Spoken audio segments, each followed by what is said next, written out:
How's it going, everybody? My name is Doge, and today I'm here with Steve, the roleplay grandpa, as you guys might know him as, and today we're doing another car review for old time's sake. So today we got one of America's most pristine luxury cars from the 1980s, purely American made and spread all across the world. So today we have the two options for the 1989 Chrysler New Yorker. So first we got the base trim and the Landau trim. I don't know how to pronounce Landau, but I do know how it's spelled. Do you know how to pronounce it? I don't, unfortunately.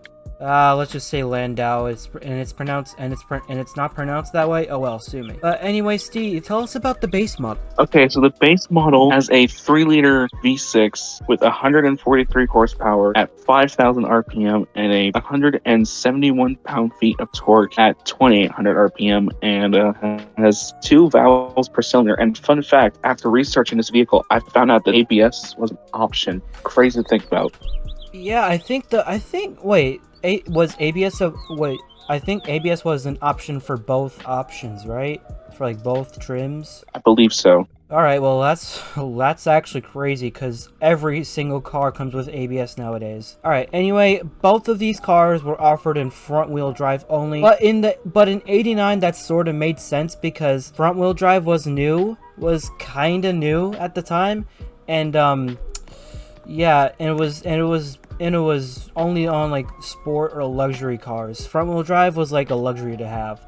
So apart from the base model, the Landau has a 3.3 liter V6, but with the same amount of power. And as you guys saw in the cinematics, these little things on the front, they technically count as pop-up headlights if you think about it, since they're basically lids that, you know, fold up and down as you turn on the lights.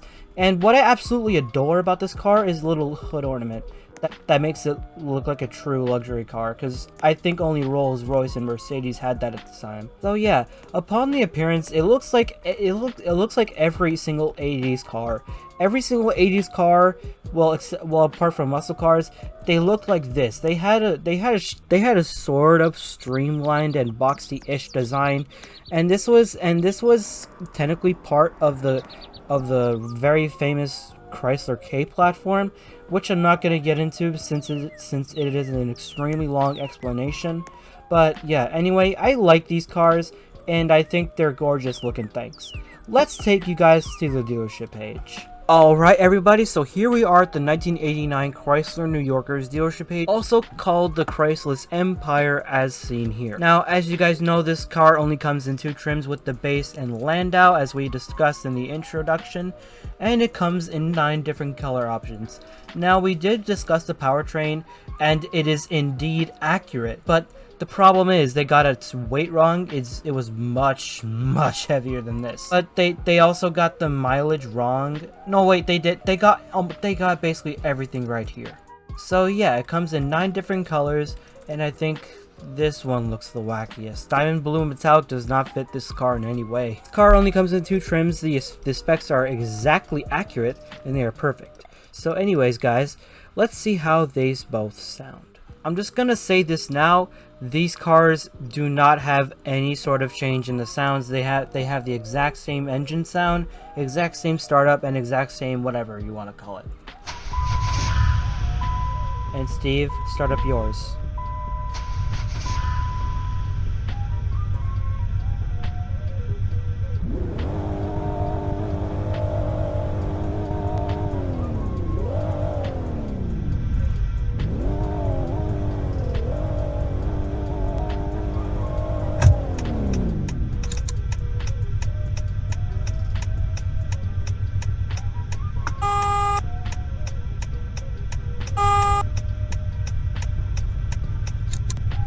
Alright, now that the lighting and sound tests are done, let's see the speed test. Alright, I'm gonna floor this car in 3, 2, 1, go.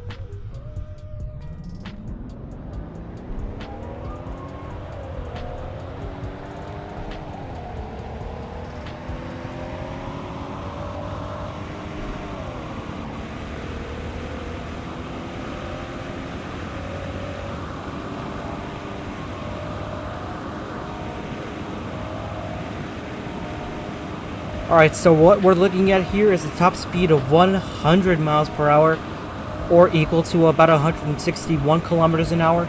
And this has no traction or ABS. So yeah, let's check the braking. Like I said, it only has a little bit of bad brakes because of its weight. And actually, this car actually failed because it was too heavy.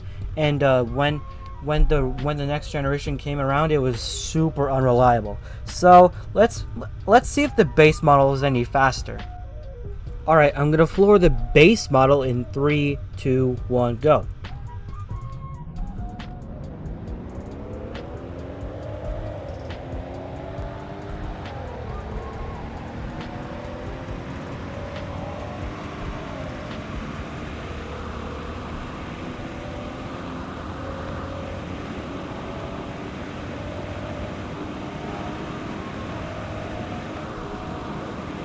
We're looking at the exact same performance, but I don't know about the acceleration, if it's slower or not. But yeah, we're looking at the same exact performance, though this is the exact same car. Let's just see the brakes anyway. Again, the same exact case. Not that good of a brakes because of its weight, as it failed due to it being too heavy. Alright, now let's see how both drive. Alright, so driving the Landau, it feels like you're driving like a very smooth like cloud. Cause this is an 80s luxury car, and it surprisingly has really good handling. And that wasn't really known in the 80s back then, since almost everything was rear wheel drive. But since this thing was front wheel, you can expect good handling. But honestly, yeah, this thing is very smooth. Like, I really like how this thing drives. And if you guys saw in the dealership, these cars were like $10,000 to $15,000, but luckily they were a pass. They were only a game pass, but they were the cheapest pass you could buy. They were the Classics pass, which is like 75 Robux, which equals to like not even $1 in real money. So yeah, you guys can buy this for a really small amount of money, both in real life and in game. So yeah, this thing is very smooth. I really like driving this. The V6 sounds good. It has decent-ish acceleration. Very, very, very mediocre. But honestly, what's not to love about this car? Its front-wheel drive sounds pretty good for a V6 from the 80s. Yeah, I honestly really like driving this. Steve, what do you think about this car? For me, sitting down in this like blue seats that they have, because the blue was an option for this interior, I feel like I'm sitting on a couch. I feel very relaxed, and the fact that this is like one big old like bench, you probably fit like 3 people up here if you like really wanted to. But like, just the vibes in here, I'm getting like the speedometer that I can see over there. It's like all digital and like cool looking. It's just that I wish I owned one of these in real life. Wish I could get my hands on a decent condition like Chrysler, New Yorker, or like something similar to this from like other brands like General Motors or something like that. Like let's say a Buick Electra or Park Avenue or something like that. Oh yeah. Yeah, I honestly agree. This thing was a luxury car, and honestly, it feels like I'm driving a Rolls Royce. I mean, though it's not even close to comfort, but like, honestly, yeah, this feels like I'm driving a Rolls Royce. It's very smooth handling, very smooth acceleration, very smooth everything. It's comfortable in the back, and it has a front-wheel drive drivetrain, meaning that you have a lot of grip in the road, and basically, it's the perfect car. Let's see how the base drives. Alright, now driving the base feels just the same. I don't really feel any difference. It has just the same as, it's literally the same car, but I did hear it was fitted with a lousy 3-speed automatic instead of a 4-speed, which was equipped with this in like 89. This only sold for only like 3 years though. This only lasted until 1993, I think, when a facelift happened, and that just made the car so much worse. This thing has like a very good top speed for daily driving. It has like good fuel efficiency for an 89 model, and for a surprisingly small, well, average sized V6 engine. This car had like a 3-liter, while the Landau had a 3.3-liter.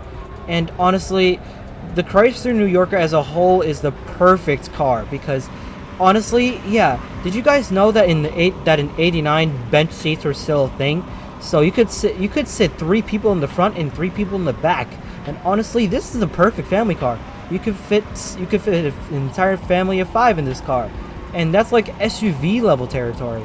So yeah, honestly, I really like the fact that the GV devs actually paid attention to the pop-up headlights, because honestly, they look just flat out gorgeous on this car.